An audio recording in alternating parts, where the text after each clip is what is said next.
Тук утре отивам на море, тук ще гърми и ще вали.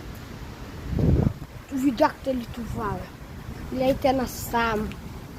Това е почти махнат. Водата го нямаше. Водите спират да работят. Почва да гърми силно. Ама умирам. Утре съм на море, пак да ви казвам, ако не сте разбрали. И лайквайте, харесвате видео и лайквайте го. И се изгасвам колата. Или спря за колата. Не колко дълбоко Мерседис. Мерседис даже не се става. Ще умрам. Виждате ли? Трябва да ни намерим пръчка. Намерихме една пръчка. Сега слагаме го И сега. What? Виж колко е дълбоко. Брат хора. Така лудните. Мокрих тия обувките. Ама нищо. Иначе тук е лудница. Даже аз не мога да ходам по това. То ледена е водата. А по-натам какво е? Ако виждате сега в този видео, избутнате кофата даже. Майко. От силния вятър спря да гърми. Вятър няма по-добре.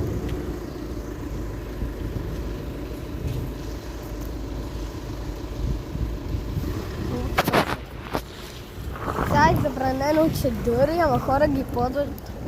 Те не пукат от това, където гърми. Ама тук е лудница. Брат, вижте корабе! Тук предишния път няма дупка. Вече сте сложили или от гърмежичката. Тук най-дълбокия почва. Тук беше пълен.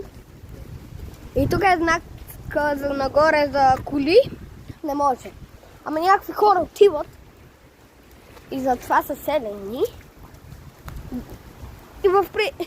И тук е най-дълбокия с мрачния водичка.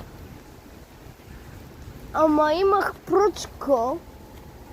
Не знам къде е сега. Той спря да работи това. А пръчката ми е тук. Тук стигна дното. Леле! Това кола е луд? Намерих го. Уау! Това да... Вижте колко стои. Толкова стои. И сега кола ще мине. Много е маничка. Ама за това видео ще го снимам. Не трябва да го снимам. Ама иначе хора, вижте тук. Тук е пълен с пясък.